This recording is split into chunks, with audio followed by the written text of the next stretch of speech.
Okay, so we're back at it again, and fortunately we've got some new parts. So, firstly, some little brass standoffs. These are now 6mm long, which should match exactly the length of those. So provided that the main base plate and the rods are in the same position and the top screws are in the same position, we should achieve the correct Z height. Right, that's part one. Part two is these connectors. So if you remember, I had problems with the 4-pin and 2-pin connectors not fitting into the things in the right way. Now we have 3-pin connectors. Got lots of them, don't need all of them obviously, but that'll do that. So that should be the right connectors to sort off the rest of the wiring. That should be the right standoff to sort the bed. Then it should work, like just absolutely fine. What could possibly go wrong? So I'm going to start off by doing the brass standoffs, and we'll have a quick probably software check just to see that those do make the changes, fix the problems that I was encountering with the Z height calibration. If it does, then we'll carry on connectors. If not, I'll just do something else, like totally something else. Okay, so I'm going to get on with that, and I shall see you in a moment.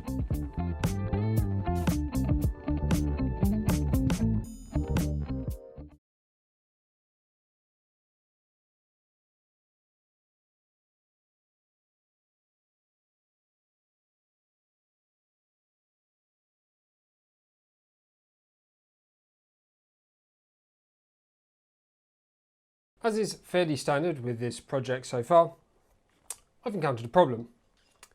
The Loctite that I put onto these screws to stop them coming out is stopping them from coming out.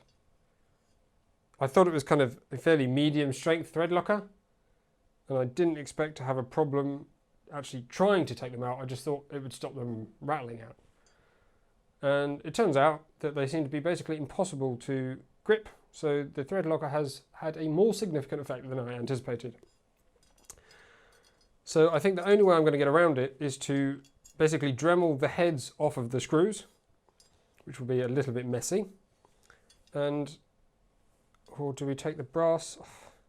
I don't think there's any better way to grip it, so I think cutting the head off the screw is going to really be the only way, which is a little bit disappointing, but there you go. That's what we've got to do. So I'm going to try, I might try a couple of other things first, but inevitably I'll almost certainly be dremeling this. So I'm going to go fix this, and I shall be back in just a moment.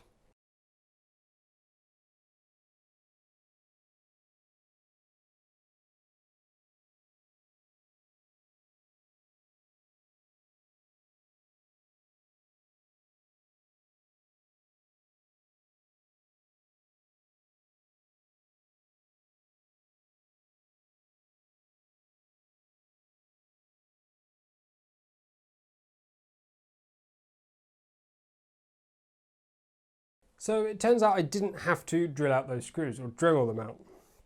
That actually turned out to be quite an easy job. I think just using this screwdriver thing to hold the things, or the pliers, because that didn't grip very well, just was not the right thing. So I got the right tool, and then they came out actually not that difficult. Not that difficultly. They came out fairly easily. The problem I'm having now is a different one. The block which is supposed to touch the sensor, for some reason now doesn't. All I've done is take it off and put it back on, and it's as if I'm putting it on completely differently because it just doesn't seem to touch the sensor.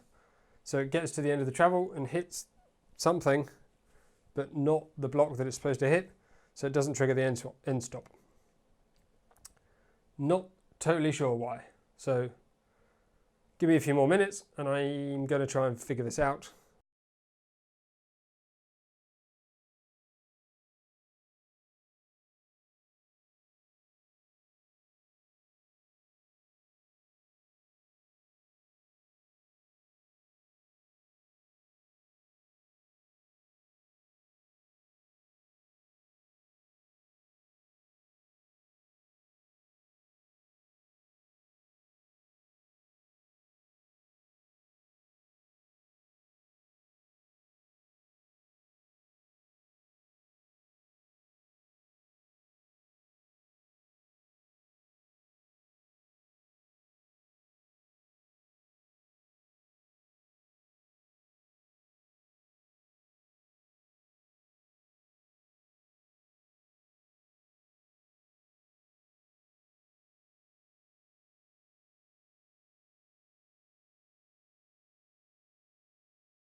So after about 1,000 attempts at multiple different things, I've finally got the bed attached to the plate in a way that I think is going to work properly.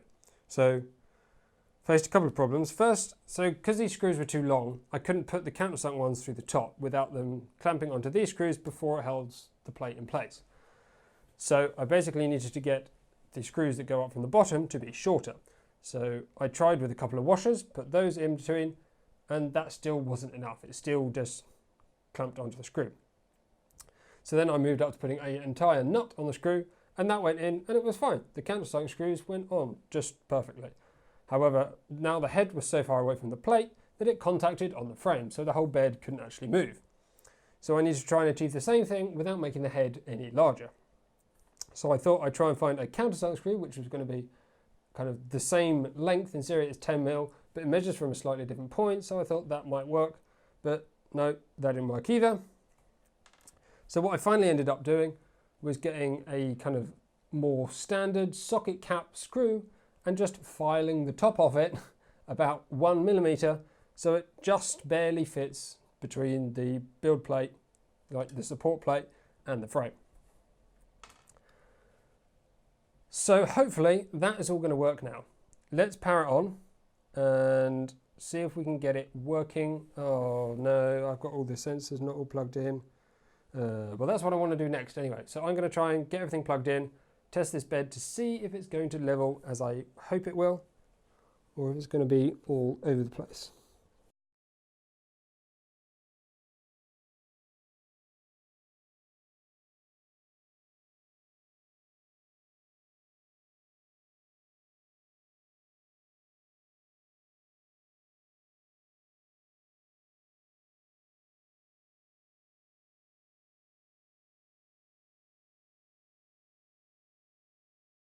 So as always, continuing to have some issues.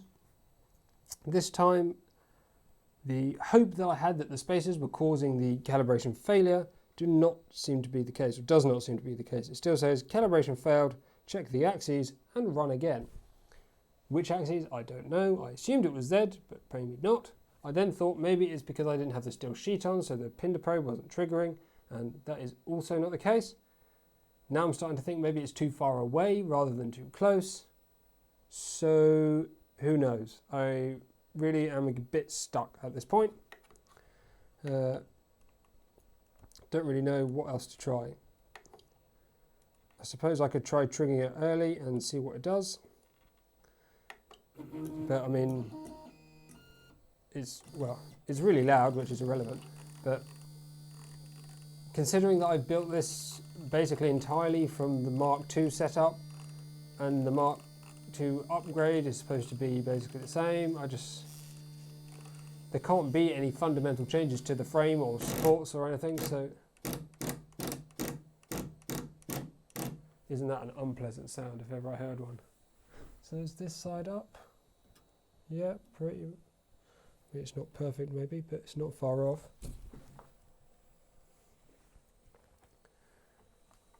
But then it comes, are the left and right carriages all the way up? No. It sounds like it's going to break something. Oh, it might. Click when done. Are carriages all the way up? Yes. Please clean the nozzle for calibration. Click when done. Is the nozzle clean? Yep, nothing there. Measuring reference height, calibration point 1 of 9. So I'm going to just raise this up a couple of millimeters and see if it'll trigger earlier. I really don't know. My fingers might just get in the way.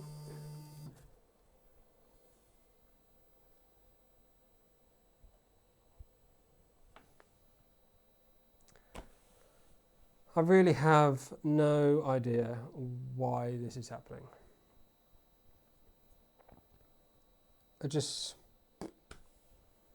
How could it possibly fail? Calibration failed. Check the axes and run again. I think I have to do a bit of a look up. Maybe it's a bug. I don't know. Either way, I'm going to stop this now, and I'll be back in a moment when I've had a bit of think about how this might be fixed. So this is the point where I pretty much admit defeat. I've been trying everything I can think of for like the last 2 hours or something. So I feel like I've wasted far too much time on this now. And I'm really not sure what to do to get it to work.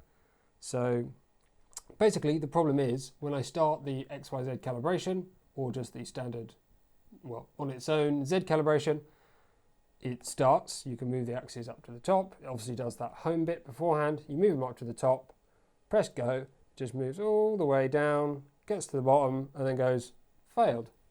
Calibration failed, check the axes, and run again. Checking, let's run it again. It's just like, it's not a super helpful message. I've looked online for anything that gives me some sort of indication as to what could possibly be going wrong, but I cannot fathom for the life of me what the problem is. I'm pretty sure I've got the bed at the right height. That is really difficult to change. I've tried reducing it by 2 millimeters. I've tried moving the pin to probe a little bit further down, a little bit further up, just to see if that affects it. I've checked all the tension on the belts, basically redone the belts, made them loose and tightened them all again. I'm pretty sure they're plenty tight. I've had a bit of an inspection comparison to make sure the geometry of this is not anything significantly different. So maybe it's like the X homing that's the problem, but it only actually tells you once it gets down to the bottom of the Z. Anyway, there's clearly something wrong in terms of dimensions, which is really, I mean, it does the home fine. You can home X, Y, and Z. It homes absolutely perfectly. Well, it seems to home absolutely perfectly, but as soon as you try and do that X, Y, Z calibration, it's just not having it, which is pretty frustrating. I've also tried realigning the rods for the Y-axis, so they were off by like the tiniest little bit, but now I'm really confident they're as perpendicular as I can possibly make them. So I think there's really nothing left that I can do on this. I mean, I've not even got as far as actually doing the connectors and the control board because I'm literally totally out of ideas as to what this problem could possibly be. So please, if you have any idea what this could be, if you've had this error yourself, specifically on the Mk2s, well, Mk2.5s after doing an upgrade, that would be lovely. I mean, yes, it's a custom printer, but all the geometry, like all the mounting points and everything is literally identical. I'm pretty sure it's identical because it worked absolutely, well, worked fine enough with the standard firmware using this frame already. But I've now upgraded it, changed pretty much nothing, and now it doesn't work at all. So that is super frustrating. I don't think you can even print. It will let you print unless you've done the Z calibration. I've tried doing the mesh bed leveling, and that does this point and then moves over here. Oh, I tried the middle one as well, though I don't think there's even a point in the middle. I know that's with the metal sheet on, I think, isn't it? But yeah, it tried that and then got to this corner and then goes, no, failed. And then it said something like inducing Z calibration or something. Tried to do the Z calibration process, got to exactly the same point as this, where it goes down once and goes, oh, it's failed. So yeah, no idea how to fix it. Please, if you have any idea, let me know. Specifically, Mk2.5s that you've done an upgrade on. I don't seem to be able to get it to work, and it would be lovely if I could, because this can potentially be a really good machine, I hope, because I spent a lot of money on the frame, and I've really not used it very much. So it would be great to get that working properly. I suppose at the end of the day, the largest effort to get this into a printer will be to just take everything Prusa away from it, which is a little bit annoying because I obviously bought the bed and Z-rods and stuff to make it as Prusa as possible so I can use the stock firmware. So I could end up just swapping the control board out for a duet, completely scrap the original Prusa firmware and just do it all completely custom again. But it does take a lot of time to do that, and I've already spent a lot of time getting to this stage, and I would love to get it completed. Anyway, that's going to be it from me today on my sadly failed Prusa Mk2s replica upgrade. Thank you very much for watching. Hopefully you've enjoyed this kind of failure montage, if you like, of Prusa problems. Well, my problems. It's nothing to do with Prusa really. It's a total clone. If you want to support the channel, you can support me through Patreon. There's a few people on there, and I'd be very glad for you to join me. Follow me on Twitter and Instagram for more behind the scenes and stuff like that. Again, thank you very much for watching, and I will see you in the next one. God damn it.